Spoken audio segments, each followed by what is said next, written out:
The train whistle pierced the afternoon air as Willow Zimmerman clutched her swollen belly, struggling to catch her breath in the stifling heat of the Silver Creek depot. The summer of 1876 showed no mercy to anyone, least of all a woman 8 months with child and nowhere to sit among the crowded wooden benches. Willow's cheeks flushed as another wave of dizziness washed over her. The journey from St. Louis had drained what little strength she possessed, and now, standing amidst the bustle of travelers, she felt herself growing faint. Her gloved hand gripped the wooden column beside her, knuckles white with effort as she tried to remain upright. "Madam, you look like you could use this seat more than I could." The deep voice cut through her haze, and Willow looked up to find herself staring into the most startling blue eyes she'd ever seen.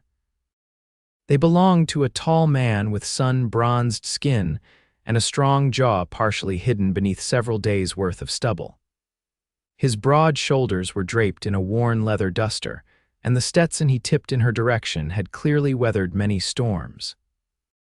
"I couldn't possibly," she began, but her protest died as her knees threatened to buckle. "I insist," he said, reaching out a steady hand to support her elbow. "Been sitting too long anyway." Without waiting for her response, he guided her to the wooden bench he'd vacated. Relief flooded through her as she sank onto the hard surface, her legs finally free from supporting her weight. "Thank you, mister," she asked, trying to catch her breath. "Quinn Hayes," he replied, his voice carrying the slight drawl of someone who'd spent considerable time in the territories. "Most folks just call me Quinn. I'm Willow Zimmerman." She adjusted her position, trying to find comfort for her aching back. "Your kindness is much appreciated, Mr. Hayes." He remained standing beside her, his tall frame casting a welcome shadow that blocked the harsh sunlight streaming through the depot windows. "Where you headed, Mrs. Zimmerman, if you don't mind my asking?" "West," she answered vaguely, then hesitated. There was something trustworthy in his weathered face that made her continue. "To Silverdale, I'm to meet my husband there." If Quinn noticed her slight hesitation on the word husband, he gave no indication. Instead, he nodded toward her stomach. "That's quite a journey in your condition. You traveling alone?" Willow's fingers twisted nervously in her lap. "Yes, Thomas is already established in Silverdale. He sent for me once he secured a position with the mining company." Quinn's expression remained neutral, but something flickered in his eyes. "Silverdale's still 3 days' journey from here, assuming the stage runs on schedule, which it rarely does." Before Willow could respond, the depot manager announced that the westbound stage would be delayed until the following morning due to reports of washouts along the trail. A collective groan rose from the waiting passengers. "Seems like you'll need accommodations for the night," Quinn observed, shifting his weight as he surveyed the increasingly agitated crowd. "The Silver Creek Hotel is just down the street, clean enough though nothing fancy." Willow felt the blood drain from her face. She opened her reticule and counted her remaining money, barely enough for her stage fare, let alone a hotel room. Quinn seemed to read her thoughts. "I know the owner," he said casually. "Widow Reynolds might have a room she could let at a reasonable rate." "I couldn't impose," Willow murmured, though panic was rising in her chest at the thought of spending the night at the depot. "No imposition. I was heading there myself to see about some business." He offered his hand again. "If you'll allow me to escort you." Something in his manner, respectful yet confident, made Willow accept his outstretched hand. As he helped her to her feet, she felt steadier than she had all day. "My valise," she began, looking toward where she'd left her modest traveling bag. "I've got it," Quinn assured her, effortlessly lifting the worn leather case. "Not traveling with much, are you? Just what I need," she replied quietly. The late afternoon sun cast long shadows as they walked slowly down Silver Creek's main street. Quinn shortened his stride to match her labored pace, occasionally offering his arm when they navigated the uneven wooden sidewalks. "How long until the little one arrives?" he asked, nodding toward her belly. "About a month," the doctor in St. Louis said. Willow rested a protective hand on her stomach. "Though lately I've been wondering if he might be mistaken. The baby's been quite active." Quinn nodded. My sister had 4 little ones. Each one seemed to have their own schedule, no matter what the doctor predicted. The mention of family made Willow glance at his left hand. No ring. She chided herself for noticing such a detail when her own circumstances were so precarious. The Silver Creek Hotel was a 2-story wooden structure with a wide porch and fresh paint, clearly one of the town's more respectable establishments. Quinn held the door open for her, and they entered a small but tidy lobby. Mrs. Reynolds proved to be a plump, no-nonsense woman with shrewd eyes that took in Willow's condition with a single glance. After a brief conversation with Quinn that Willow couldn't quite hear, the woman handed over a key. "Room 3, top of the stairs," Mrs. Reynolds said. "Dinner's served from 6 to 8. Nothing fancy, but it's hot and there's plenty of it." "Thank you," Willow replied, reaching for her reticule. "How much do I?" "It's all settled," Quinn interrupted smoothly. "Mrs. Reynolds and I have an arrangement." Willow's pride bristled. "Mr. Hayes, I cannot allow you to. You can repay me by getting some rest," he said firmly. "You look dead on your feet, if you'll pardon my saying so." Mrs. Reynolds nodded in agreement. "The gentleman's right. You need to put your feet up, dear. Carrying a child is hard enough without traveling cross-country." She shot Quinn a pointed look. "I'll send up some tea and something to eat." Too exhausted to argue further, Willow allowed Quinn to escort her upstairs. The room was small but clean, with a narrow bed, washstand, and a chair by the window overlooking the street. "I'll leave you to rest," Quinn said, placing her valise on the floor. "If you need anything, I'll be around, taking the stage to Silverdale myself tomorrow." This revelation surprised her. "You're headed to Silverdale?" A ghost of a smile crossed his face. "Been working there on and off for a few years, just returning from some business in Kansas City." He tipped his hat. "Rest well, Mrs. Zimmerman." After he left, Willow sank onto the bed, her thoughts whirling. The kindness of this stranger had momentarily distracted her from the reality of her situation.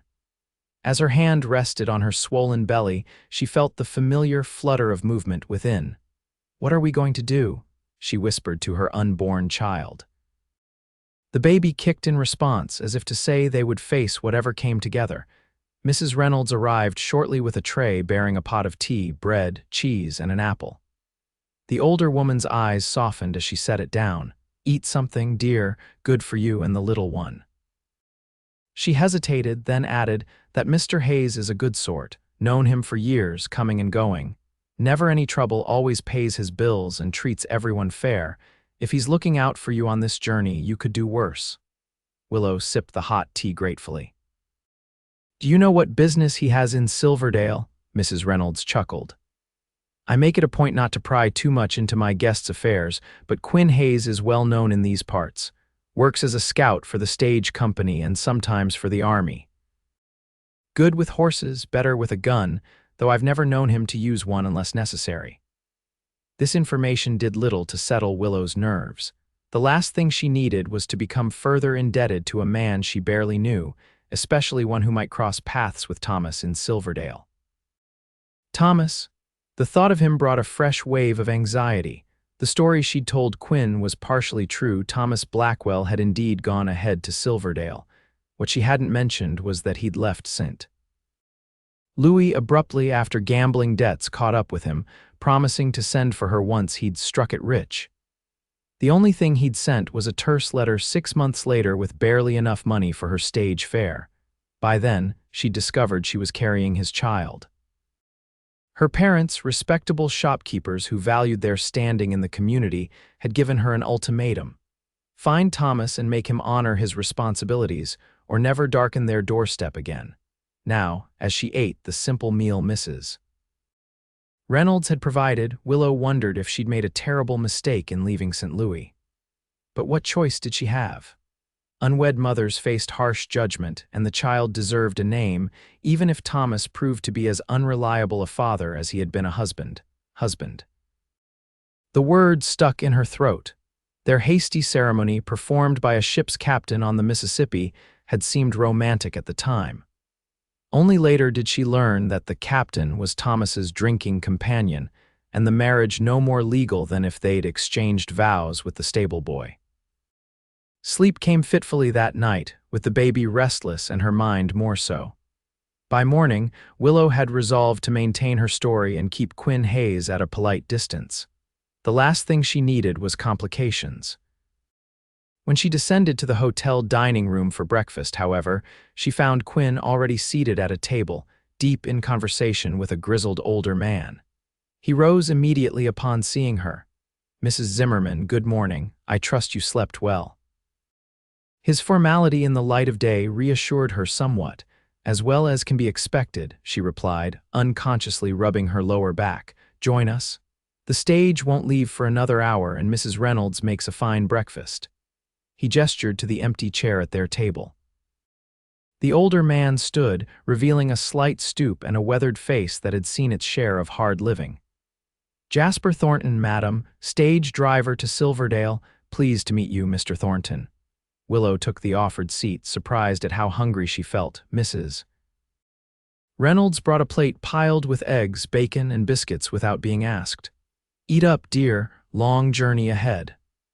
As they ate, Jasper detailed the route they would take, mentioning river crossings and stopping points along the way. Quinn occasionally added comments about trail conditions or asked about specific landmarks. It was clear they'd traveled together before.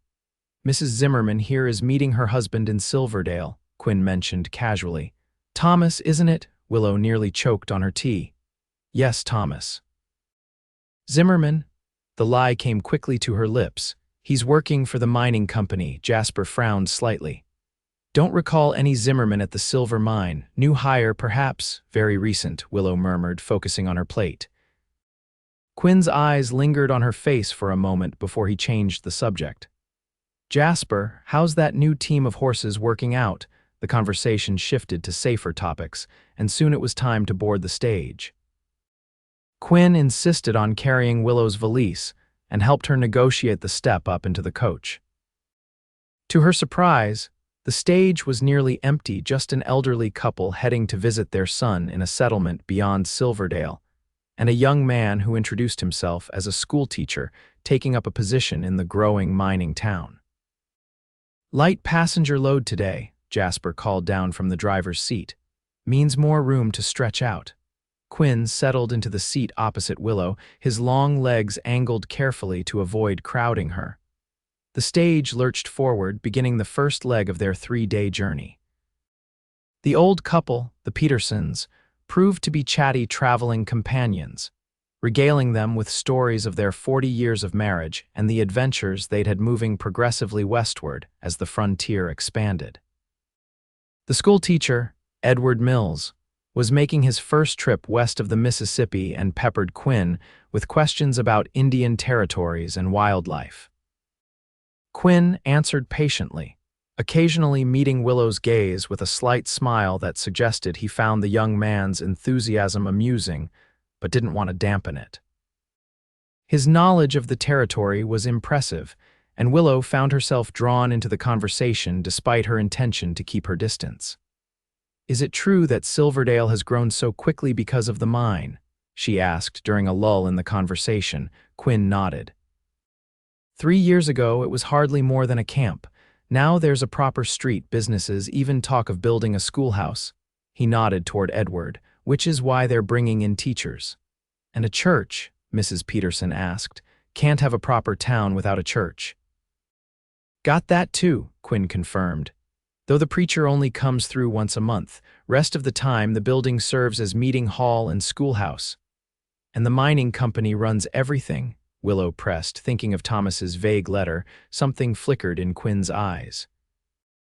"The Silver Creek Mining Company owns the mine and most of the land, but there are independent businesses. Saloons, mainly." He seemed to choose his next words carefully.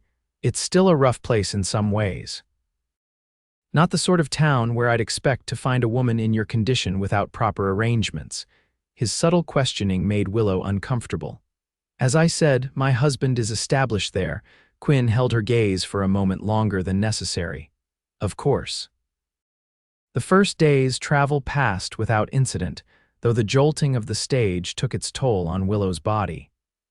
By the time they reached the way station, little more than a crude log structure with sleeping pallets, she was fighting back tears of exhaustion and discomfort. Quinn noticed immediately. "Mrs. Zimmerman, let me help you down." Before she could protest, he had climbed into the coach and offered his strong arms. "Put your hands on my shoulders." Mindful of her dignity but desperate for assistance, Willow complied. His hands spanned her waist as he carefully lifted her down, taking her weight as if she were no heavier than a child. "Thank you," she whispered, momentarily steadying herself against his solid frame before stepping back. "You're pale as milk," he observed quietly. "When did you last eat?" Willow realized she'd been so focused on enduring the journey that she'd barely touched the food offered at their midday stop. "I'm fine, just tired." Quinn frowned but didn't argue. Instead, he spoke briefly to the station keeper, a surly man who seemed put out by the arrival of passengers. Whatever Quinn said, or perhaps the coins that changed hands, resulted in Willow being shown to a small private room off the main building. "It's where the station keeper's wife stays when she's here," Quinn explained. "Better than the common sleeping area." The room was sparse but clean, with a narrow cot and a wash basin. After weeks of travel in increasingly difficult conditions, it seemed a luxury. "The others?" she asked, suddenly aware she was receiving special treatment. "The Petersons and young Mills will sleep in the main room with the rest of us." Quinn handed her a canteen of fresh water. "I've arranged for some food to be brought to you. Try to eat something, even if you don't feel hungry." His concern was touching, but it made Willow wary. Why was this stranger taking such an interest in her welfare? "Mr. Hayes, while I appreciate your assistance, I don't want to be a burden." Quinn's expression softened. "You're not a burden, Mrs. Zimmerman. You're a woman traveling alone in a difficult condition. Where I come from, that means you get looked after." "And where is that exactly?" The question slipped out before she could stop herself. A hint of a smile touched his lips. "Born in Kentucky, raised mostly in Missouri, been out west since I was 16. That's quite young to leave home." "War has a way of changing things." He didn't elaborate, and something in his expression told her not to ask further. "Rest while you can, we leave at first light." After he left, Willow sat on the edge of the cot, her hands cradling her belly. The baby kicked vigorously, as if protesting the long day of being jostled. "SHH," she soothed. Not much longer now, but as she lay down to rest, Willow wondered what awaited them in Silverdale. Would Thomas be there? Would he acknowledge her and the child? And what would become of them if he didn't? The sound of men's voices drifted through the thin walls. "Quinn and Jasper," she thought, though she couldn't make out the words. Something about their tone suggested concern, and she wondered if they were discussing trail conditions or perhaps news from further west. Sleep claimed her before she could worry further, her body's exhaustion finally overcoming her racing mind. Morning came too soon, heralded by the sounds of preparation for departure. Willow dressed quickly, splashing cold water on her face to revive herself. When she emerged from the small room, she found the others already eating a simple breakfast of cornmeal mush and coffee. Quinn looked up as she approached, his expression unreadable. "Morning, sleep well." "Better than expected," she admitted, accepting the bowl Jasper handed her. The old driver nodded approvingly. "Good, today's stretch is rougher than yesterday's. River crossing about midday, then we climb into the foothills." Willow's stomach tightened with anxiety, but she forced herself to eat. The baby would need strength for the journey, even if her own appetite had fled. Quinn watched her for a moment, then spoke quietly. "There's been word of trouble ahead. Nothing definite, but rumors of road agents working the trails near the Silver Creek crossing." "Bandits?" Mrs. Peterson asked, her wrinkled hand clutching her husband's arm. "Possibly," Quinn acknowledged, "or it could be nothing. Either way, we'll be careful." Jasper snorted. "With Quinn riding shotgun today, I'd pity any fool who tries to stop us." Willow glanced at Quinn in surprise. "You're riding outside," he nodded. "Thought it best, given the circumstances." His hand rested briefly on the revolver at his hip, a gesture Willow hadn't noticed before. The knowledge that Quinn was armed and apparently prepared to use his weapon was both reassuring and frightening. What kind of danger might they be facing? As they prepared to depart, Quinn helped Willow into the coach again, his touch careful but impersonal. "Try to rest when you can," he advised. "And if Jasper calls for everyone to get down, don't hesitate." Before she could respond, he closed the door and climbed up beside Jasper. The coach lurched forward, beginning the second day of their journey. The terrain gradually changed as they traveled, the flat plains giving way to rolling hills dotted with scrub oak and pine. By mid-morning, the heat had built, making the coach's interior stifling despite the open windows. Mrs. Peterson fanned herself vigorously while keeping up a steady stream of conversation. Mr. Peterson dozed, his chin bobbing against his chest. Edward Mills had produced a small book from his bag and was reading intently, occasionally looking up to observe the passing landscape. Willow tried to focus on the scenery, but her thoughts kept returning to Quinn Hayes. There was something compelling about him, a quiet strength that made her feel safe despite the uncertainty of her situation. It was a dangerous feeling for a woman in her position. When they stopped briefly to water the horses at a small creek, Quinn helped her down to stretch her legs. "How are you holding up?" he asked, his voice pitched low so the others couldn't hear. "Well enough," she replied, though in truth her back ached fiercely and her ankles had swollen in the heat. Quinn studied her face, clearly unconvinced. "We'll reach the river crossing soon. After that, there's a proper stopping place with a real meal. Have you seen any sign of trouble?" she asked, glancing toward the revolver at his hip. "Nothing yet." His eyes scanned the surrounding terrain. "But that doesn't mean we can let our guard down." When they resumed their journey, Quinn remained outside with Jasper. The road grew steadily rougher, winding through increasingly hilly country. Each jolt sent sharp pains through Willow's lower back, and she found herself gripping the edge of the seat to brace against the worst bumps. By the time they reached the river crossing, dark clouds had gathered on the horizon, promising afternoon rain. The Silver Creek, which gave the region its name, was running high but not dangerously so. "We'll cross here," Jasper called down, "then stop for a late dinner at Jensen's place just beyond the ridge." Quinn appeared at the coach door. "Everyone stay seated. The crossing's a bit rough, but the water's not too high." His eyes met Willow's, and she saw concern there. She managed a small smile of reassurance, though inside she was anything but calm. The crossing proved as difficult as promised.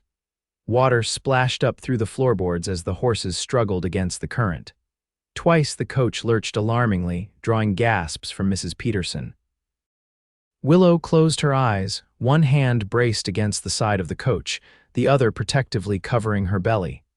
When they finally reached the opposite bank, everyone breathed a sigh of relief.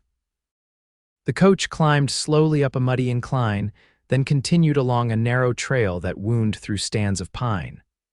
The first raindrops began to fall as they approached a clearing where a substantial log building stood, smoke curling from its stone chimney. Several horses were tethered outside, and a weathered sign proclaimed it Jensen's Trading Post. "We'll stop here for an hour," Jasper announced as the coach rolled to a halt.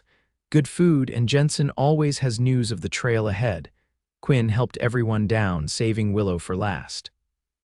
As her feet touched the ground, she swayed slightly, lightheaded from the combination of heat, exertion, and hunger. Quinn's arm immediately went around her waist, steadying her. "Easy now," he murmured, his breath warm against her ear. "I'm fine," she insisted, though she didn't pull away from his support. "Of course you are," he replied, a hint of amusement in his voice. "Let's get you inside before this rain picks up." The trading post's interior was dim but warm, with rough-hewn tables scattered around a large room that smelled of wood smoke and cooking meat. Several men sat drinking coffee or something stronger, their conversation pausing briefly as the stage passengers entered. Quinn guided Willow to a table near the large stone fireplace where the warmth could ease her aching muscles. "Sit here. I'll get you something to eat." Before she could protest, he had moved away to speak with a large, bearded man who seemed to be Jensen himself. The two conversed quietly with occasional glances toward the door and the gathering storm outside. Mrs. Peterson settled beside Willow, patting her hand. Such a gentleman, that Mr. Hayes. You're fortunate to have his attention on this journey. Willow felt her cheeks warm. He's been kind to everyone. The older woman smiled knowingly. If you say so, dear. Before Willow could correct whatever misimpression Mrs. Peterson had formed, Quinn returned with 2 steaming bowls of stew and a plate of cornbread. Eat, he encouraged, setting one bowl before her.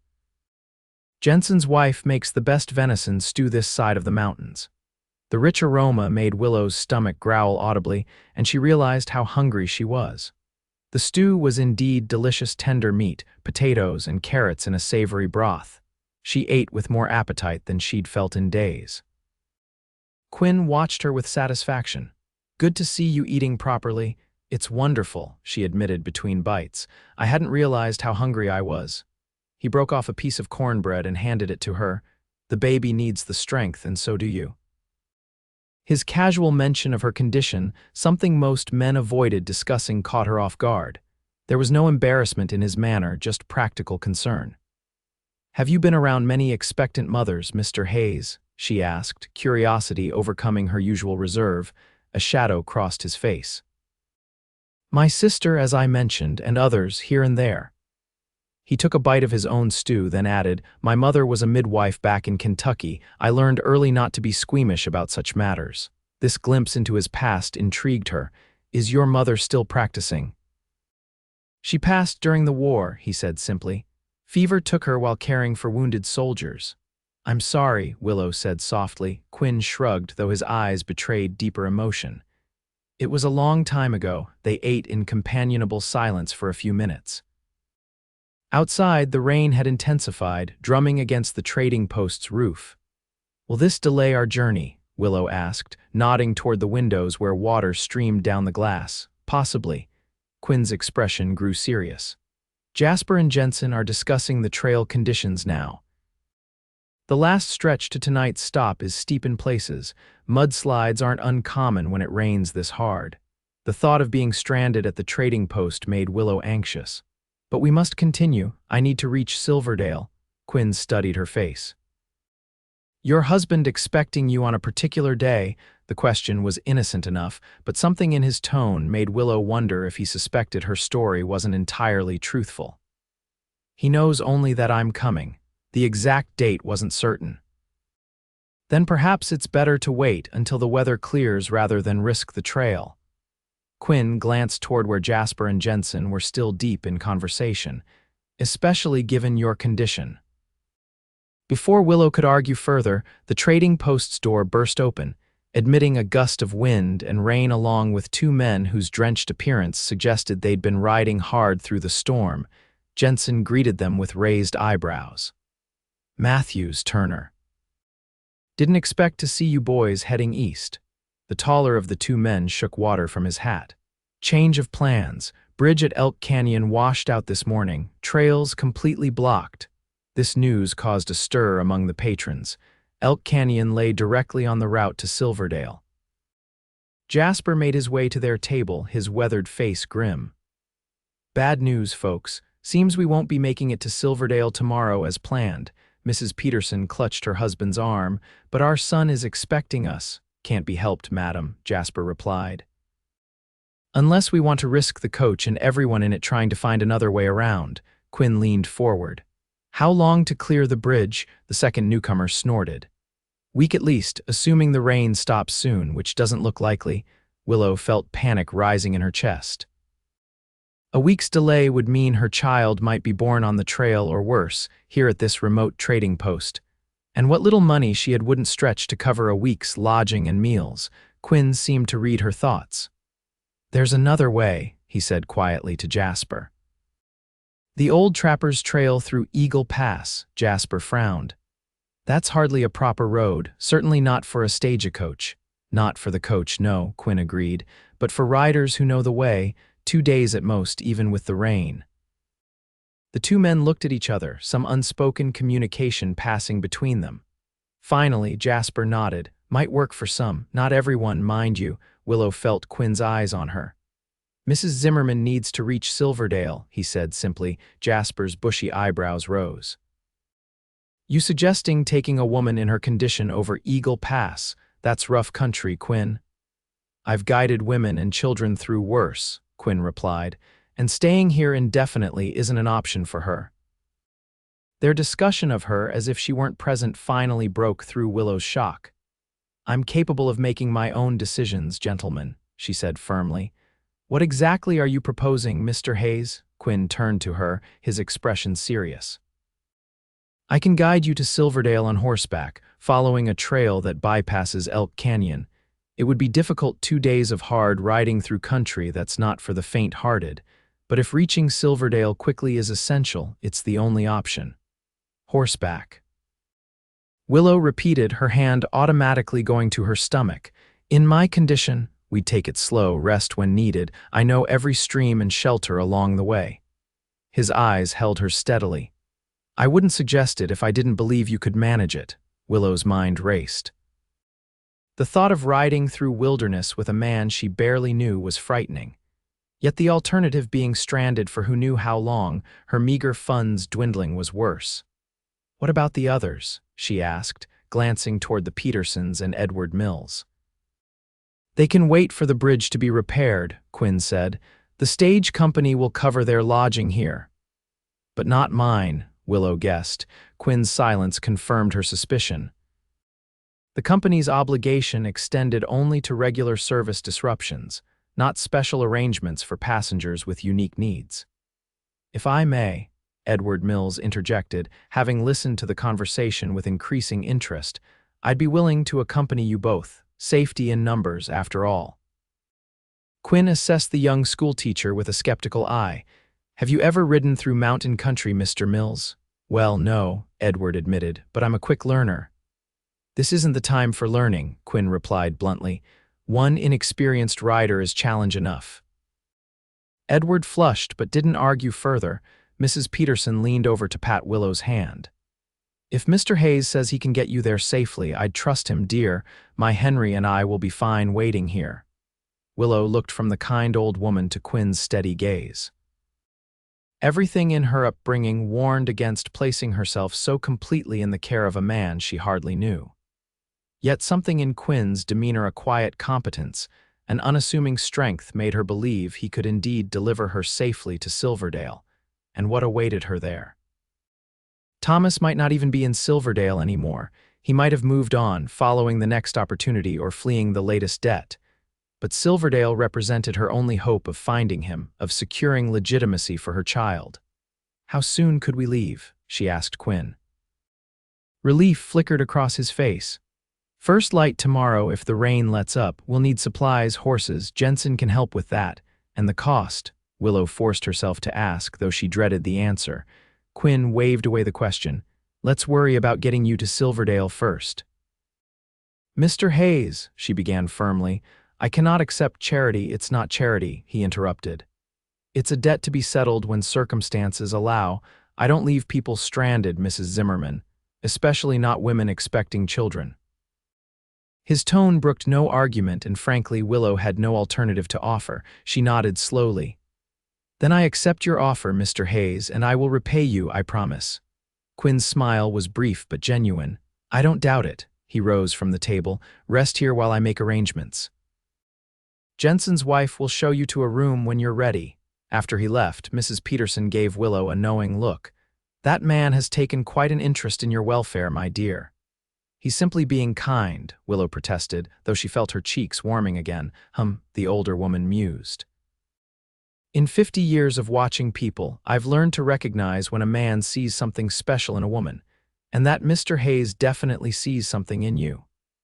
I'm a married woman expecting a child, Willow reminded her, the lie tasting bitter on her tongue. Mrs. Peterson's eyes twinkled. So you say, dear, so you say. Jensen's wife, Martha, proved to be a practical, no-nonsense woman who took one look at Willow and declared she needed rest before attempting any journey. She showed Willow to a small but clean room above the trading post where a feather bed promised more comfort than Willow had experienced in weeks. Wash up and lie down, Martha instructed. I'll bring you some tea good for strengthening the blood. You're too pale by half. Left alone, Willow sank onto the bed, the events of the day catching up with her.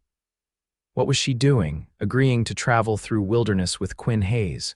What did she really know about him, beyond his apparent kindness and Jasper's obvious respect, yet what choice did she have?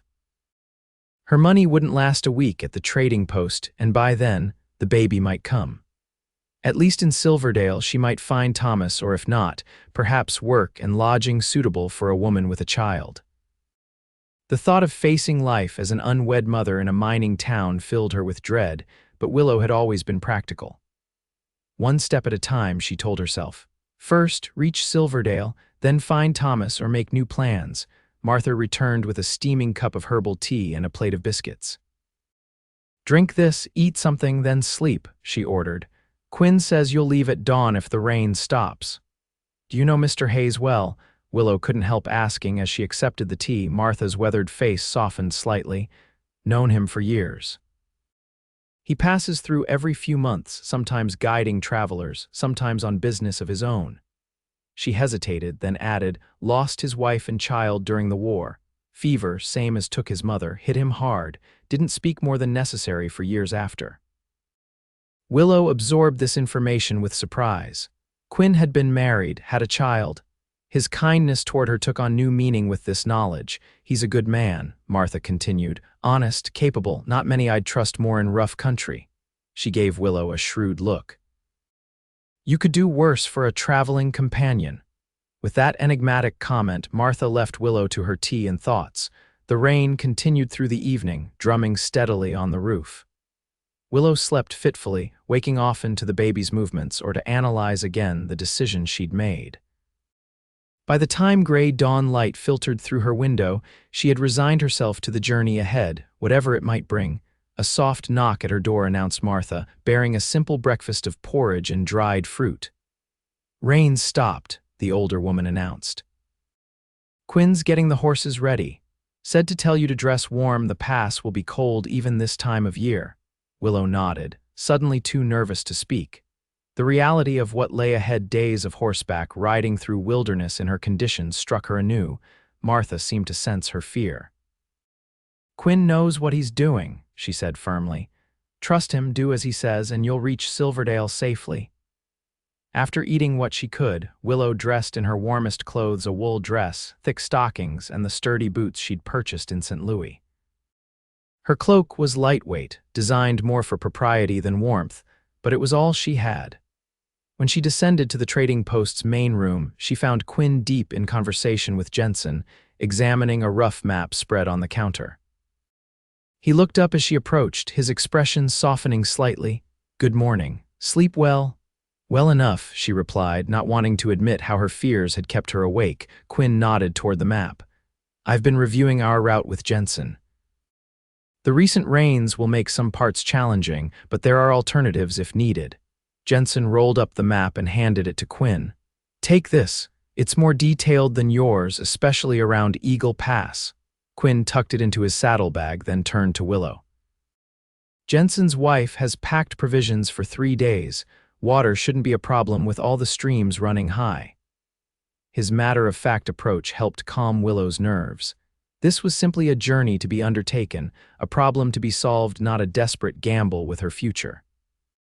The Petersons and Edward Mills came to see them off, offering good wishes and promises to meet in Silverdale once the bridge was repaired.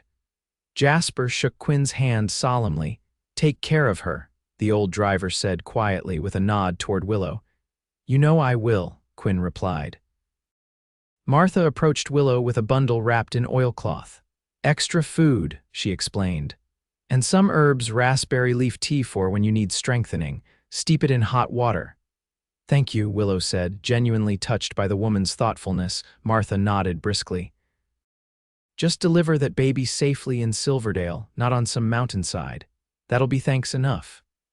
Quinn led Willow outside, where 2 horses waited, a sturdy black gelding for him and a gentle-looking bay mare for her.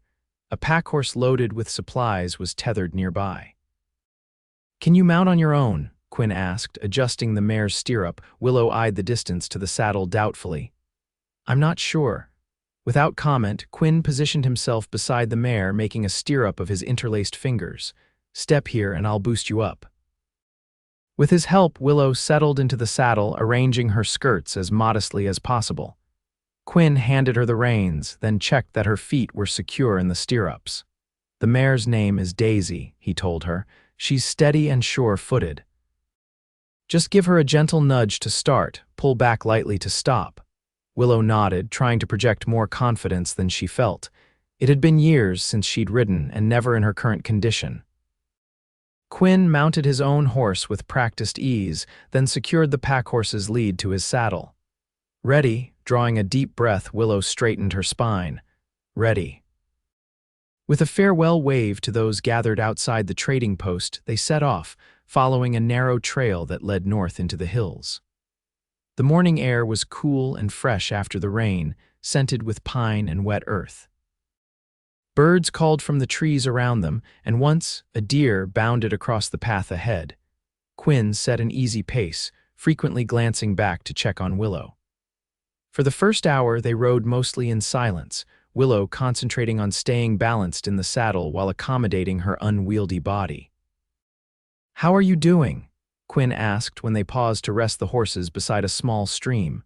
"Better than I expected," Willow admitted. Her back ached, but the rhythmic motion of the horse was not as jarring as the stagecoach had been. Quinn helped her dismount so she could stretch her legs. "The trail gets steeper soon. We'll take it slow." As they walked alongside the stream, Willow gathering her courage to ask the question that had been on her mind since Martha's revelation. "Mrs. Jensen mentioned that you lost your wife and child during the war."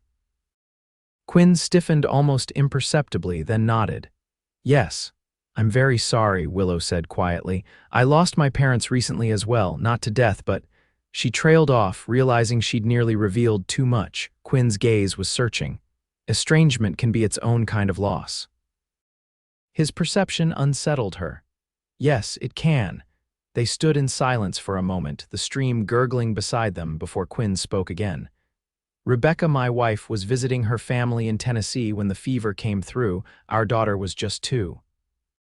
His voice was steady, but Willow could hear the old pain beneath the words. "By the time I received word, they were both gone."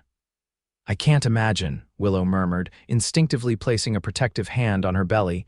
Quinn watched the gesture.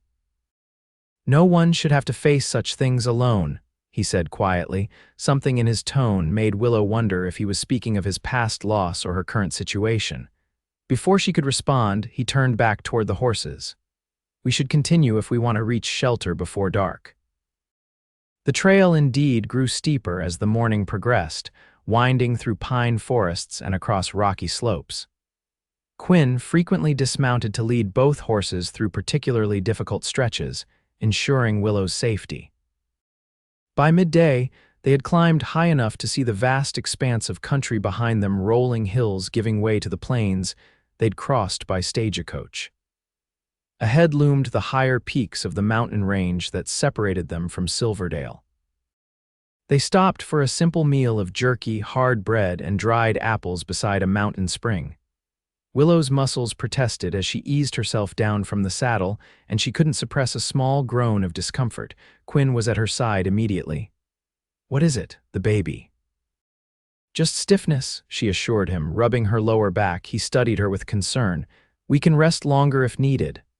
"I'm fine, truly," Willow managed a smile. "Just not accustomed to so much riding." Quinn nodded, though he didn't look entirely convinced. "Eagle Pass is still several hours ahead. There's a trapper's cabin just before it where we can spend the night." "You've stayed there before?" "Many times. It's simple but solid, better than sleeping under the stars, especially with the chance of more rain." As they ate, Quinn pointed out landmarks and wildlife, sharing knowledge gleaned from years in this territory. Willow found herself relaxing in his company, drawn to his quiet competence and the respectful way he treated her, neither coddling her as helpless nor expecting more than she could reasonably manage. "How did you come to know this country so well?" she asked as they prepared to continue their journey. Quinn secured the provisions in the pack before answering. "After Rebecca and Emma died, I couldn't bear to stay in familiar places, too many memories." He checked Daisy's saddle, tightening the girth. "I joined a mapping expedition heading west." Seemed as good a way as any to outrun grief. Did it work? Willow asked softly. A ghost of a smile crossed his face. Not entirely, but I found purpose in learning the land and guiding others safely through it. And that's become your life's work, guiding travelers. Among other things, he replied, somewhat evasively. I scout for the army sometimes, carry dispatches when needed. Lately, I've been doing some work for the mining company. This caught Willow's attention. The Silver Creek Mining Company in Silverdale. Quinn nodded. That's right. Willow's heart raced. If Quinn worked for the mining company, he might know Thomas or at least be able to confirm whether a Thomas Zimmerman was employed there. But asking directly might expose her lie. Perhaps you know my husband then, she ventured cautiously. Quinn's expression revealed nothing. It's a large operation. Over 100 men work the mine itself, plus those in the offices and supporting businesses. He helped her mount Daisy. What does your husband do there exactly? The question was casual, but Willow sensed its purpose. Clerical work, I believe, in the company offices. I see. Quinn swung into his own saddle. Well, we'll find him soon enough. The afternoon brought increasingly difficult terrain. The trail narrowed in places to little more than a deer path, winding around steep slopes where a misstep could mean disaster. Quinn led the way, frequently stopping to ensure Willow navigated the challenging sections safely. Dark clouds gathered again as the day wore on and the temperature dropped noticeably. Willow pulled her inadequate cloak tighter, trying to suppress her shivers. Quinn noticed immediately. Cold? A little, she admitted. Without hesitation, he removed his leather duster and passed it to her. Wear this, it's not pretty, but it keeps out wind and rain. But you'll be cold, she protested. I'm used to it, he replied simply.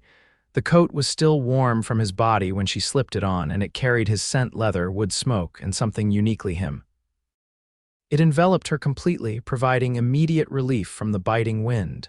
Thank you, she said, genuinely grateful. Quinn nodded acknowledgement, then pointed ahead. The cabin's just beyond that ridge. We'll make it before the rain starts again. True to his word, they crested the ridge to find a small log cabin nestled against the mountainside, partially sheltered by towering pines. It was crude but solid-looking, with a stone chimney and a small lean-to for horses. Quinn helped Willow dismount, supporting her weight as her stiff legs threatened to buckle. Easy now. Let's get you inside before we tend to the horses. The cabin's interior was basic, a single room with a stone fireplace, rough wooden table and chairs, and a narrow cot pushed against one wall. Shelves held a few supplies left by previous occupants: tin plates and cups, a cast iron pot, some tools.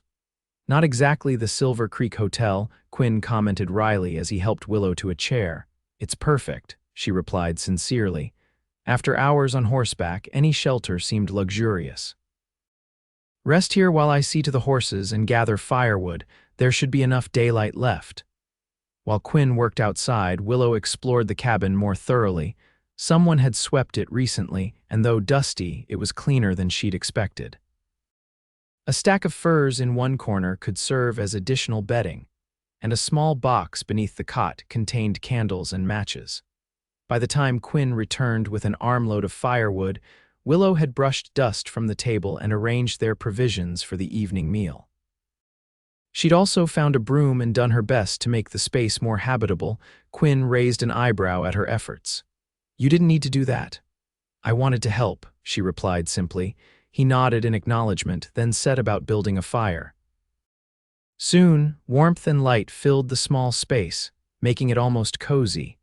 They prepared a simple meal of dried meat reconstituted in hot water with some wild onions Quinn had gathered, along with hard biscuits and dried fruit.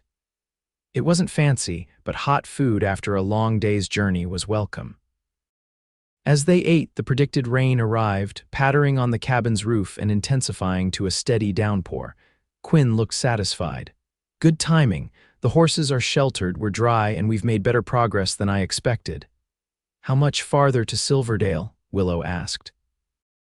If the weather clears, we should reach Eagle Pass by midday tomorrow.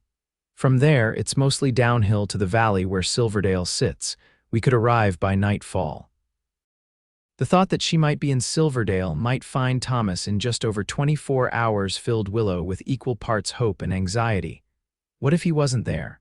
Or worse, what if he was but rejected her and the child? Quinn seemed to read her thoughts. Having second thoughts about reaching Silverdale, Willow looked up, startled by his perception. "No, of course not. I'm just tired." "Understandable." Quinn didn't press further, but his eyes held a question. After they finished eating, Quinn insisted Willow take the cot while he would sleep on the floor near the fire. "I've slept in far worse places," he assured her when she protested. As Willow settled onto the narrow bed, wrapped in Quinn's duster for extra warmth, she watched him spread his bedroll on the plank floor. In the firelight, with his guard somewhat lowered, he looked younger, the hard lines of his face softened. "Quinn," she said softly, using his first name without thinking. "Why are you doing this, going so far out of your way to help me?" He was quiet for so long that Willow thought he might not answer. Finally, he spoke, his voice low, because no one should face difficult journeys alone. Especially not a woman carrying a child. The simple honesty of his response touched her deeply. "Thank you," she whispered. Quinn nodded once, then stretched out on his bedroll, tipping his hat over his eyes. "Get some rest, Willow. Tomorrow will be another long day." It was the first time he'd used her given name, and something about the way it sounded in his deep voice made her heart beat faster. Confused by her reaction, Willow turned toward the wall, listening to the rain on the roof and the occasional pop of the fire. Despite her exhaustion, sleep proved elusive. The baby was active, perhaps responding to the unusual day or Willow's own anxiety. She shifted, trying to find a comfortable position, but her thoughts wouldn't quiet. What was she doing, traveling alone with this man she barely knew? What would happen when they reached Silverdale and her deception was revealed? For surely Quinn would discover that there was no Thomas Zimmerman employed by the mining company. And more troubling still, why did the thought of Quinn's inevitable disappointment in her bother her so much? A particularly sharp kick from the baby made her gasp, and Quinn was instantly alert. "Willow, what is it?" "Nothing," she assured him quickly. "The baby is just very active tonight." She heard him sit up, and when she glanced over her shoulder, she found him watching her with concern. "Can I get you anything? Water? Some of Martha's tea?" His genuine concern touched her. "Some water, perhaps." Quinn rose smoothly and poured water from a canteen into a tin cup. He brought it to her, then hesitated, as if uncertain whether to return to his bedroll or remain nearby in case she needed something else. "Would you like to feel the baby move?" Willow asked impulsively. "Sometimes it helps to know what's causing all the discomfort." Surprise flickered across Quinn's face, followed by something softer. "If you're comfortable with that." Willow sat up slightly and took his hand, guiding it to the spot where the baby was most active. For a moment, nothing happened, and she felt foolish for the intimate gesture. Then the baby kicked firmly, right against Quinn's palm, his face transformed with wonder. "That's quite a strong one you've got there." "Yes," Willow smiled, watching his reaction. "Sometimes I think he or she will be a dancer or perhaps a fighter." "A survivor," Quinn said softly, his hand still resting lightly on her belly. "Like the mother." Their eyes met in the firelight, and something passed between them, a connection deeper than words could express. Then the baby kicked again, breaking the moment, and Quinn withdrew his hand. "Try to sleep," he said, his voice rough. "I'll keep the fire going." Willow nodded, suddenly unable to speak past the tightness in her throat. As Quinn returned to his bedroll, she closed her eyes, confused by the emotions swirling within her. Morning brought clearing skies and a renewed sense of purpose. Willow woke to find Quinn already outside, tending the horses and preparing for the day's journey. The small cabin was warm from the fire he'd maintained through the night, and a pot of coffee simmered on the hearth. "Good morning," he greeted her when he returned. "How did you sleep?" "Better than expected," she replied honestly. After their quiet moment by the fire, she had fallen into a deep, dreamless sleep. They shared a simple breakfast, then packed their few belongings. Quinn insisted on Willow wearing his duster again, despite her protests that he needed it more. "The trail will be muddy and slick after yesterday's rain," he warned as they prepared to depart. "Stay close and let Daisy set her own pace. She knows what she's doing." The morning's ride proved challenging. The narrow trail was indeed muddy, and in places, small landslides had partially blocked the way. Quinn frequently dismounted to clear debris or lead the horses through particularly treacherous sections. Despite the difficulties, they made steady progress upward toward Eagle Pass. By mid-morning, they had climbed high enough to see the path ahead, a narrow saddle between two towering peaks, the traditional crossing point used by native tribes long before white settlers arrived. Eagle Pass, Quinn confirmed when he saw Willow staring ahead. Not much farther now. The air grew thinner and colder as they climbed, but the exertion kept Willow warm despite the biting wind. Quinn remained vigilant, frequently checking on her comfort and suggesting brief rests when he sensed she needed them. They reached the pass just after noon. Quinn helped Willow dismount so she could stretch her legs while they ate a cold lunch sheltered by a rocky outcropping. "Silverdale lies in the valley beyond," Quinn said, pointing to the western horizon. "Once we start down, the going will be easier." Willow nodded, but her attention was on something else. "Quinn, look."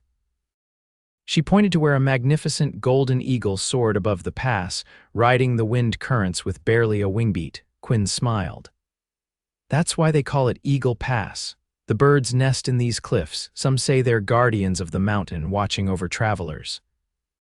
"It's beautiful," Willow breathed, momentarily forgetting her discomfort and anxiety in the wonder of the wild place. "Yes," Quinn agreed, though when Willow glanced at him, she found him watching her rather than the eagle. Their eyes met briefly before Quinn looked away, suddenly businesslike. "We should continue. I'd like to reach the valley floor before the light fails." The descent proved easier physically, but more nerve-wracking as the trail clung to steep slopes with dizzying drops below. Quinn led the way, choosing the safest path and frequently looking back to ensure Willow was managing. By late afternoon, they had left the most perilous sections behind and were traveling through pine forest that gradually gave way to more open country. The valley spread before them, with the first buildings of Silverdale visible in the distance. "We'll be there in an hour," Quinn estimated, drawing his horse alongside Daisy. Willow nodded, unable to speak past the lump in her throat. So close to her destination, all her fears and doubts resurged. What would she find in Silverdale? Would Thomas be there? And if not, what then? Quinn studied her face. Having second thoughts. "No," she said quickly, then amended, "perhaps a few. It's been a long journey." "And not just the part over Eagle Pass," Quinn observed quietly. Willow glanced at him sharply. How much had he guessed about her situation? "Whatever awaits you in Silverdale," Quinn continued, "know that you won't face it alone unless you choose to." The simple statement, delivered without pressure or expectation, threatened to unravel Willow's carefully maintained composure. She blinked rapidly to dispel the tears that suddenly blurred her vision. "Thank you," she managed. They continued in companionable silence as the trail widened into a proper road. Other signs of civilization appeared: fenced fields, scattered homesteads, and eventually, a wooden sign announcing Silverdale Pop, 487. The town itself was larger than Willow had expected. Several streets of wooden buildings, some quite substantial, centered around the mining company's offices and warehouses. Despite the approaching evening, the streets were busy with miners ending their shifts, merchants closing shops, and the usual activity of a growing settlement. Quinn led them directly to a two-story building with a sign identifying it as the Silverdale Hotel. "Let's get you settled first," he said, helping Willow dismount. "Then we can see about finding your husband." The hotel's lobby was modest but clean, with a polished wooden counter and a few chairs for visitors. The clerk, a thin man with spectacles, looked up as they entered. "Quinn Hayes," he greeted with a nod.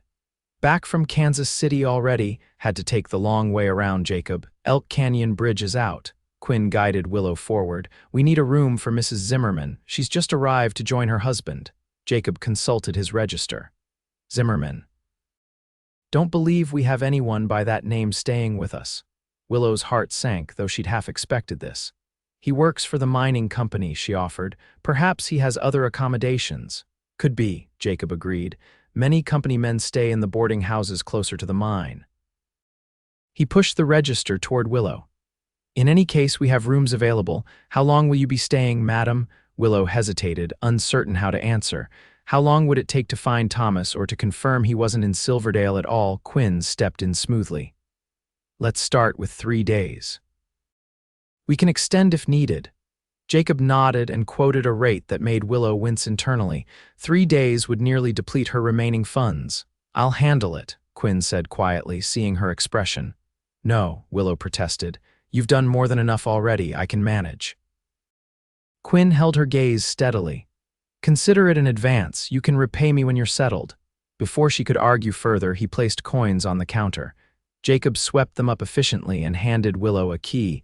Room 4, top of the stairs. There's a washroom at the end of the hall. Dining room serves breakfast from 6 to 8, dinner from 5 to 7. Quinn carried Willow's valise upstairs, waiting while she unlocked the door to a small but comfortable room with a bed, washstand, and window overlooking the main street. Rest, he advised, setting down her bag. I'll see to the horses, then make some inquiries about your husband. Willow turned to face him, suddenly anxious. Quinn, he held up a hand. Rest first, we'll talk later. After he left, Willow sank onto the bed, overwhelmed by conflicting emotions. They had reached Silverdale safely thanks entirely to Quinn's skill and generosity. Now came the moment she'd been dreading, the inevitable discovery that she had not been entirely truthful. She unpacked her few belongings, washed her face and hands in the basin, and changed into her cleanest dress. The reflection in the small mirror showed a woman with exhaustion etched in her face but determination in her eyes. Whatever happened next, she would face it with dignity. A knock at her door startled her. When she opened it, she found Quinn standing there, his expression unreadable. May I come in? We need to talk. Willow stepped back, allowing him to enter. Her heart pounded with anxiety. Quinn removed his hat, turning it in his hands, the first sign of nervousness she'd seen from him. I've made some inquiries, he began. There's no Thomas Zimmerman employed by the Silver Creek Mining Company, nor is there anyone by that name registered in town. Willow closed her eyes briefly. I see. I think it's time you told me the truth, Willow. His voice held no accusation, only a quiet request for honesty. Willow found she could no longer maintain the deception, not with Quinn. His name is Thomas Blackwell, she admitted, sinking onto the edge of the bed. We met in St. Louis last year. He was charming, attentive. She trailed off, then continued more firmly. He convinced me to leave home with him, promising marriage and a new life together. Quinn remained silent, listening intently. There was a ceremony of sorts, Willow continued, unable to meet his eyes, on a riverboat. I learned later it wasn't legal. The captain was simply a friend of Thomas's playing a role. Her hand went protectively to her stomach. By the time I discovered that, and that I was expecting, Thomas had already left St. Louis. He'd accumulated gambling debts, you see. And he came to Silverdale? Quinn prompted when she paused. Willow nodded. He wrote once 6 months ago, said he was working for the mining company and would send for me when he could, enclosed just enough money for stage fare. Her voice hardened slightly. My parents made it clear I wasn't welcome in their home in my condition, not without a husband, so I came, hoping to find him and make him honor his responsibilities, Quinn finished for her. Yes, Willow finally looked up, meeting his gaze. I'm sorry for deceiving you. I was afraid of being judged, Quinn said quietly. Of being abandoned again if the truth were known. Willow nodded, unable to speak past the tightness in her throat. Quinn set his hat aside and took the chair near the window, his expression thoughtful. I suspected something wasn't right with your story. No man with any sense would send his pregnant wife across country alone. Are you angry? Willow asked, suddenly vulnerable. No, Quinn replied simply. Disappointed that you felt you couldn't trust me with the truth, perhaps, but not angry. Relief washed through her. What happens now if Thomas isn't here? We find out where he went, Quinn said decisively. Someone in town must remember him. Silverdale isn't that large and newcomers are noticed. And if we find him, he may not want. Willow couldn't complete the sentence. Quinn's expression hardened slightly. Then he'll answer to me. The quiet conviction in his voice was more powerful than any shouted threat. Willow felt a rush of gratitude mixed with something deeper, something she wasn't ready to name. "You should rest now," Quinn said, rising. "I'll continue making inquiries tomorrow. We'll find answers." "Thank you," Willow said softly, "for everything, for not judging you." Quinn's smile was gentle. "We all have pasts we'd rather leave behind, Willow. What matters is how we face what's ahead." After he left, Willow lay on the bed, one hand resting on her belly as the baby shifted restlessly. Quinn's words echoed in her mind. What matters is how we face what's ahead. For the first time since learning of her pregnancy, Willow felt a glimmer of hope. Whatever tomorrow brought, she would not face it alone. Morning brought renewed determination. After a night of surprisingly restful sleep, Willow dressed carefully in her best remaining dress and went downstairs to find Quinn already waiting in the hotel's small dining room. "You look better," he observed as she joined him. "More rested." "I feel better," she admitted. "More prepared somehow." Quinn nodded approvingly.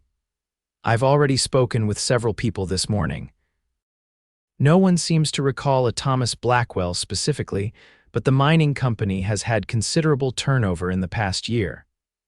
Many men come for a few months, then move on when the work proves harder than they expected. Or when they've accumulated debts they can't pay," Willow added with a hint of bitterness. "Possibly," Quinn agreed. "The mine superintendent keeps records of all employees. I thought we might speak with him after breakfast." The casual "we" warmed Willow's heart. Despite learning of her deception, Quinn was still firmly in her corner. They walked to the mining company offices after breakfast, Willow moving slowly but steadily, her hand occasionally going to her lower back where an insistent ache had taken up residence. "The superintendent, Mr. Garrison was a brisk, businesslike man who consulted his ledgers efficiently when Quinn explained their inquiry. Blackwell, he muttered, running a finger down columns of names. "Ah, yes, Thomas Blackwell, hired as a clerk last November, left our employ in February." "Did he say where he was going?" Willow asked, leaning forward anxiously. Garrison frowned. "Not specifically, no, but there was some trouble before he left. Missing funds from the company store, nothing proven, but suspicions were strong enough that he was encouraged to seek employment elsewhere." Quinn's expression darkened. "Theft, in addition to his other qualities." "You might inquire at the Western Union office," Garrison suggested. "If he left a forwarding address for correspondence, they would have it." They thanked him and continued their search, visiting the Western Union office, the post office, and several businesses where Thomas might have been known. By midday, they had assembled a discouraging picture. Thomas Blackwell had indeed lived in Silverdale for approximately 3 months, working for the mining company while accumulating gambling debts at the town's saloons. He had left abruptly in February, just ahead of several angry creditors. "Denver," the Western Union clerk finally told them after consulting his records. "He left a forwarding address in Denver with a Mrs. Eleanor Blackwell." Willow felt as if she'd been struck. "Mrs. Blackwell," the clerk shrugged apologetically. "That's what's recorded here, madam." Quinn placed a steadying hand on Willow's elbow as they left the office. "Are you all right?" "He's married," Willow said flatly. "Legally married to someone else, so it would seem." Quinn guided her to a bench outside the general store. "Sit for a moment, you're pale." Willow sank onto the bench, her mind whirling. Thomas was in Denver with a wife, a real wife, not a woman he'd deceived with a false ceremony. Had he been married all along, or had he married this Eleanor after leaving St. Louis? Either way, the implications were clear. Thomas Blackwell would not be providing a name or support for Willow's child. "What now?" she asked quietly, looking up at Quinn. "Denver is hundreds of miles away, and even if I could get there." "Denver isn't the answer," Quinn said firmly. "A man who would deceive you once would do so again. You need stability now, not another wild chase." Willow knew he was right, but the alternatives seemed equally daunting. "I have no family willing to take me in, very little money, and a child coming within weeks. What options do I have?" Quinn sat beside her, his steady presence a comfort despite the bleakness of her situation. "You could stay in Silverdale," he suggested. "It's a growing town. There's work for those willing to do it." "What kind of work would be available to a woman in my condition, or with a newborn?" Willow shook her head. And what respectable household would employ an unwed mother? There are possibilities, Quinn insisted. The hotel needs help. The new school will need a teacher's assistant once it opens next month. Several of the merchants' wives have mentioned wanting help with their children. Willow smiled sadly at his determination.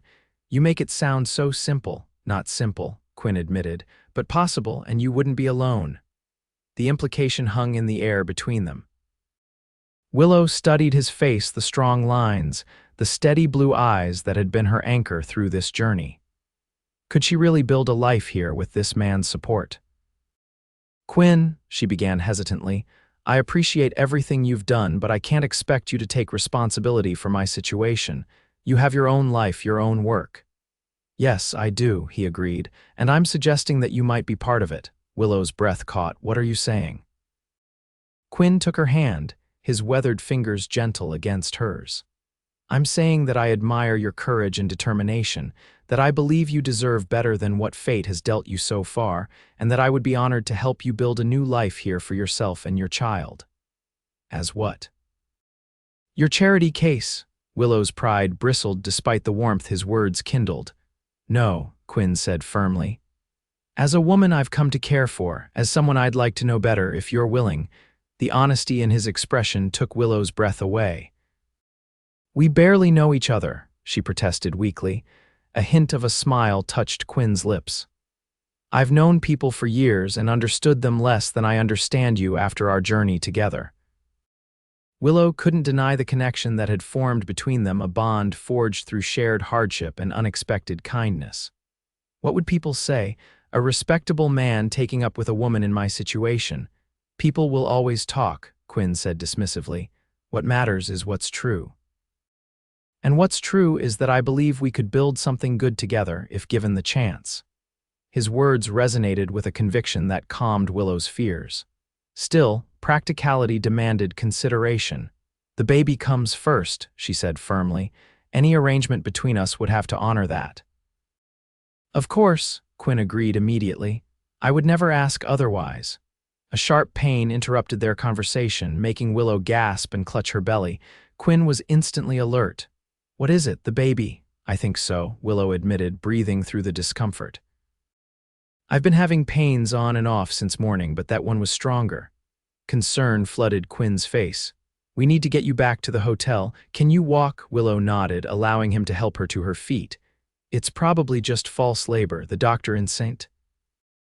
Louis mentioned it might happen, especially after exertion.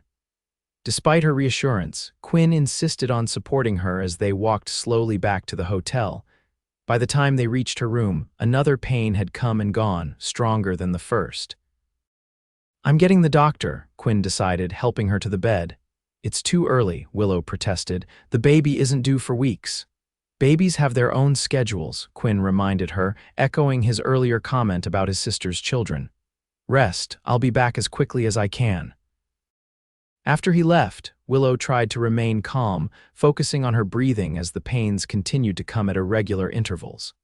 Despite her anxiety, she found herself reflecting on Quinn's words. He was offering her a chance at a new beginning, not just temporary assistance, but a genuine partnership. Could she accept? Did she dare to trust again after Thomas's betrayal? The baby kicked vigorously as if offering an opinion. Willow smiled despite her discomfort. Yes, I know, he is different, isn't he? Quinn returned with Dr. Phillips, a middle-aged man with kind eyes and a reassuring manner. After examining Willow, he confirmed what she had begun to suspect. You're in early labor, Mrs. Zimmerman, he said, using the name Quinn had provided. The baby is presenting normally, but it's coming sooner than expected, probably the result of your recent travels. Is everything all right? Quinn asked from his position near the door, where he'd retreated during the examination. Dr. Phillips nodded. So far, yes. First babies often take their time, so we may have many hours ahead. He patted Willow's hand. I'll check back in a few hours, but send for me immediately if the pains become very close together or if there's any bleeding. After the doctor left, Quinn approached the bed hesitantly. I'll find a woman to stay with you, perhaps Mrs. Garrison or the hotel owner's wife. Not yet, Willow said, suddenly certain she wanted his presence a while longer. The doctor said it could be hours. Just stay with me for now. Quinn pulled a chair close to the bed. Of course. As the afternoon progressed into evening, Willow's labor intensified gradually. Quinn remained steadfast, offering water, cooling her forehead with a damp cloth, and most importantly, talking to distract her from the growing discomfort. He told her about his life before the war, growing up on a small farm in Kentucky, his mother's work as a midwife, his father's pride in their modest but productive land. He spoke of meeting Rebecca at a church social, their courtship and marriage just before he enlisted in the Union Army. "I was gone most of the time," he said reflectively, "fighting for a cause I believed in, but missing my wife and the daughter I barely knew. By the time I returned home on leave, they were both gone." "I'm so sorry," Willow murmured between contractions. Quinn's smile was sad but no longer haunted.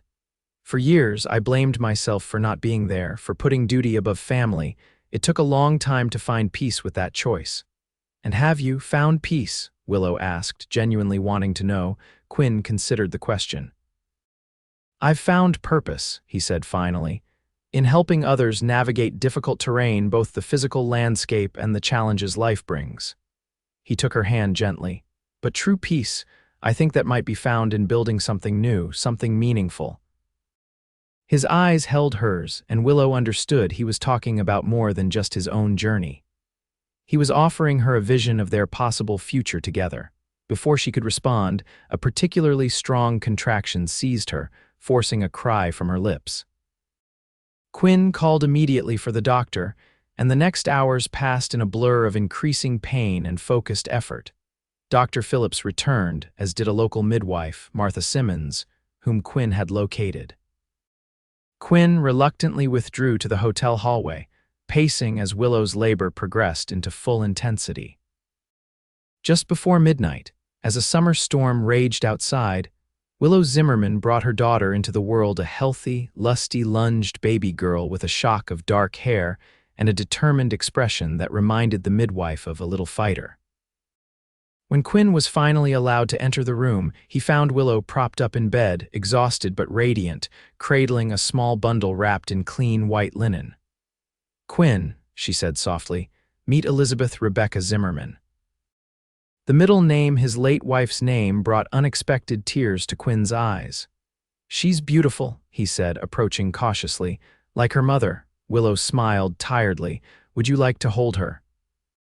With gentle reverence, Quinn took the tiny infant in his strong hands, cradling her against his chest as if she were made of the most delicate glass. "Hello, Elizabeth," he whispered. "Welcome to the world." The baby gazed up at him with unfocused dark blue eyes, her tiny fingers flexing against the blanket. Quinn's face transformed with wonder, and in that moment, Willow knew with absolute certainty that this man would love her child as his own. "I've been thinking about what you said," she began, watching him with the baby, "about building something new together." Quinn looked up, careful not to disturb the now sleeping infant. And I think I'd like that," Willow said simply. "Not right away, we both need time, but eventually, yes." The smile that spread across Quinn's face was like sunrise breaking over the mountains. "We have all the time we need," he assured her, returning the baby to her arms. "For now, you both need rest." In the days that followed, as Willow recovered her strength and learned the rhythms of caring for newborn Elizabeth, Quinn proved himself an invaluable support. He arranged for meals to be brought to her room, found a woman to help with laundry, and even constructed a cradle from pine boards and careful craftsmanship. A week after Elizabeth's birth, Willow was strong enough to take short walks. Quinn escorted her through Silverdale, proudly introducing her to merchants and townspeople as Mrs. Zimmerman and her daughter. If anyone suspected their story wasn't complete, they kept such thoughts to themselves. "I've been thinking," Quinn said as they sat on the hotel's front porch one evening, Elizabeth sleeping peacefully in her mother's arms. "I have land about a mile outside town. Started building a house there last year but never finished it. Been living in a room above the livery stable instead." Willow looked at him curiously. "Why didn't you finish it?" Quinn shrugged. "Didn't see the point living there alone, but now." He left the thought unfinished, but his meaning was clear. Now there might be a reason to complete it, Willow suggested softly. If that's something you might consider, eventually. Quinn's voice was careful, giving her space to refuse. Instead, Willow shifted Elizabeth to one arm and reached for his hand with her free one. I'd like to see this land of yours, this unfinished house.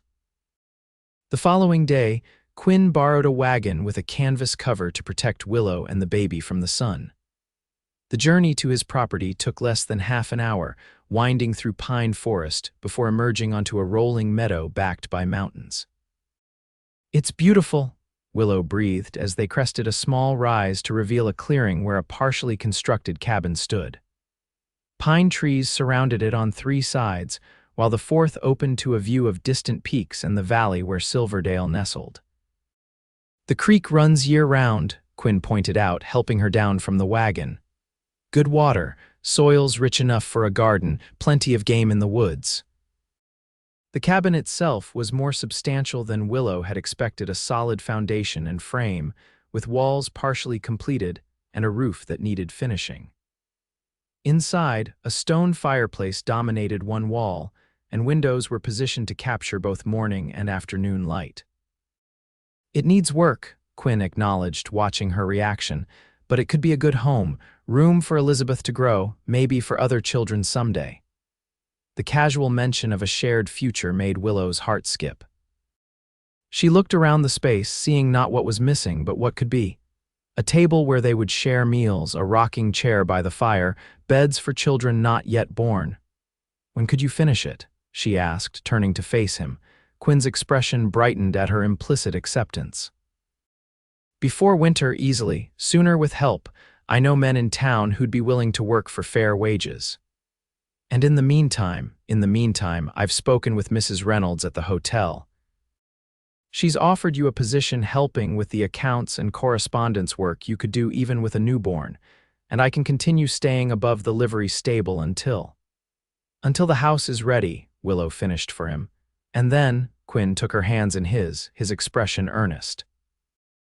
And then, if you're willing, we could make it official. A proper marriage, a fresh start for all three of us. Willow looked down at Elizabeth, sleeping peacefully in the small cradle Quinn had made. Then she looked around the unfinished cabin that could become their home. Finally, she met Quinn's steady gaze. I think Elizabeth and I would like that very much, she said softly. Quinn's smile was radiant as he drew her gently into his arms, mindful of her still healing body. I'll make you both happy, Willow, I promise. You already have, she whispered, resting her head against his solid chest. From the moment you offered your seat and your steady hand. 1 year later, the cabin on the ridge was no longer unfinished. Quinn Hayes had completed it with care and craftsmanship, adding touches that transformed it from a simple structure to a true home. A covered porch wrapped around two sides, offering views of both mountains and valley. Inside, a larger main room held a stone fireplace, a sturdy table crafted from local pine, and comfortable chairs including a rocker where Willow often sat with Elizabeth. 2 bedrooms extended from the main room, one for Quinn and Willow, the other for Elizabeth, and eventually, the siblings they hoped would join her. A lean-to kitchen offered modern conveniences Quinn had insisted upon, knowing how hard Willow worked caring for their home and family. Their wedding had been a simple affair in Silverdale's small church 3 months after Elizabeth's birth. Quinn had insisted on waiting until Willow was fully recovered and certain of her decision.